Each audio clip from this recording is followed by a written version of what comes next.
I'm sure everyone has heard the news. Brian Kelly has been fired as the LSU head coach, effective immediately. So, now we pivot. We ask the dreaded question, who should LSU hire? For context, folks, this is the number one job on the market right now in college football. Since, I have it right here, interesting stat. Since Y2K, every single LSU head coach has won a national championship. There are high standards in Baton Rouge because there's a lot of people that preceded Brian Kelly that rose the bar really high. Now, Brian Kelly was a good coach at LSU. He was winning 70% of his games. Before then, the last 25 years, LSU coaches have won 76% of their games. So we ask the question now, why didn't it work? Why was there such a high sense of urgency to fire Brian Kelly? Well, a part of it is LSU wasn't necessarily trending in the right direction. After this year, you lose a bunch of guys, including Nussmeier. They lost the Underwood commitment. And so, not sure about the direction, but the biggest one, I'm not sure if any of you have been to Louisiana. Louisiana is quite possibly the most unique place in the entire U.S. There is such a strong culture there that you won't get anywhere else. The Cajuns, the people speaking French. I grew up in the South, in a farm in Tennessee, and even to me, Louisiana can sometimes be a foreign country. So some people have accents that can be really hard to understand, not to themselves. And so you put a guy who grew up, born and raised in Massachusetts. His dad worked in politics. He himself worked in politics. Roman Catholic from Notre Dame. That is probably as northeast as it gets in Brian Kelly. So I don't know if you guys saw the stadium against South Carolina a couple weeks ago. It was a night game, and it wasn't even close to full. I have never in my life seen or heard of Tiger Stadium being that empty for a night game. So what does that tell me? The fans were not buying in. The fans did not relate to Brian Kelly. Not all of that is Brian Kelly's fault. It's just a major difference in culture fit. I have no doubt that Brian Kelly could go to Penn State or even UCLA and it be a slam dunk hire for their program. Because he's a good football coach. 70% of games won in the SEC, it's no joke. And that program wasn't trending in the right direction before he got there. So, let's ask the question, who does LSU hire? The reason why I bring that is because you need to look at two things if you're in charge of this LSU coaching search. One, qualifications. That's the biggest one. And Brian Kelly had those. Two, culture fit. You can't go to one extreme or the other.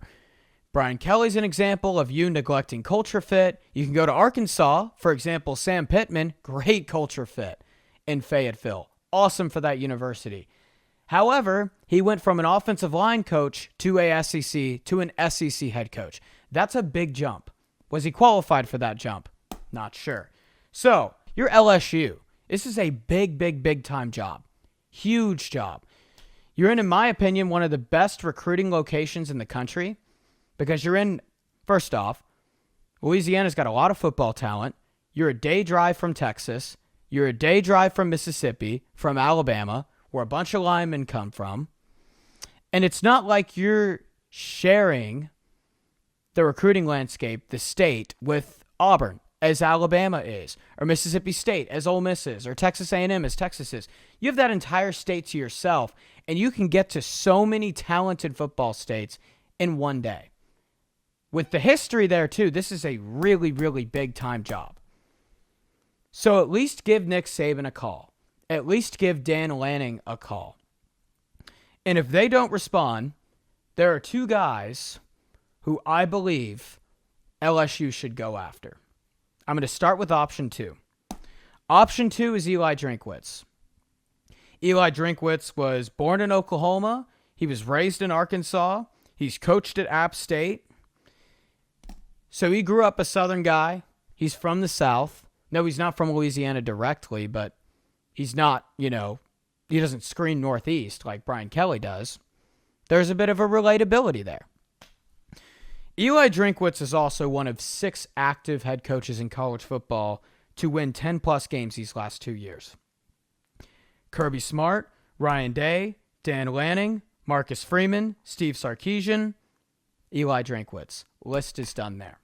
I believe he's qualified. It's not easy to win games at Missouri, especially since you're playing against the LSUs, the Alabamas, the Georgias, and the Tennessees and Texases every Saturday. That ain't easy.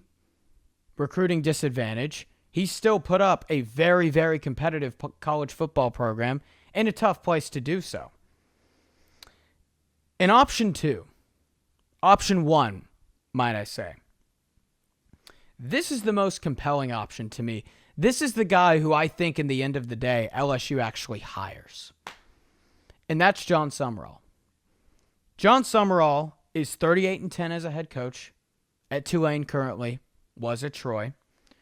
Troy had 3 5-win seasons. Immediately, bam. 2 double-digit win seasons, conference title appearances, leaves Troy. Troy falls below bowl eligibility, goes to Tulane. Tulane is currently 6-1 and controls their own destiny for the college football playoff right now. So John Summerall is more than qualified. But in terms of the fit, I want everyone to pay attention to this. Because I think if you're the head coach of LSU, it's important that you understand the magnitude of LSU. We're not quite sure if Brian Kelly understood it in terms of relating to the fans and the culture.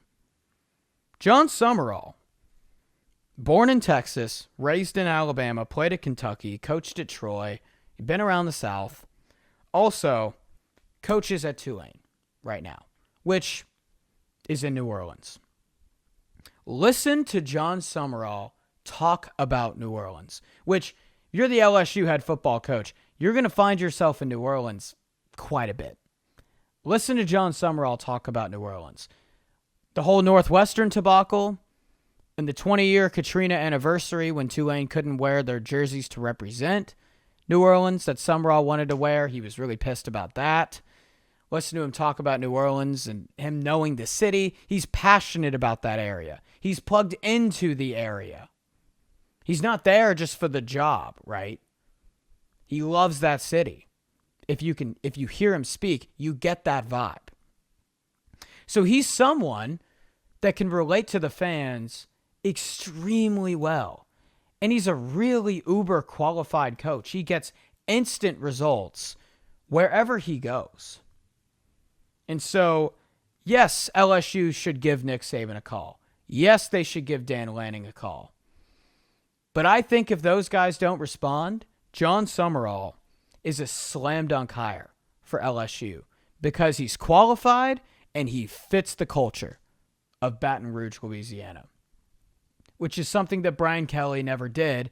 And ultimately, that's why his leash was a lot thinner than other coaches.